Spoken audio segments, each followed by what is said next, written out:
அமர்நாத் ராமகிருஷ்ணன் என்ன எழுதியிருக்கிறார் என்று முழுமையாக எங்களுக்கு யாருக்கும் தெரியாது. ஆனால் நீ பயப்படுறத பார்த்தா அவர் நல்லா தான் எழுதியிருப்பார்ன்றதுக்குலாம் எந்த சந்தேகமும் கிடையாது. என்னத்துக்கு இவ்வளோ பயப்படுற?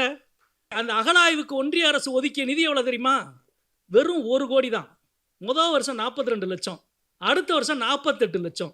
வெறும் 1 கோடியை செலவழிச்சிட்டு 100 கோடியாக இப்போ அந்த உண்மையை மறைப்பதற்கு ஒன்றிய அரசு செலவழிச்சுக்கிட்டு.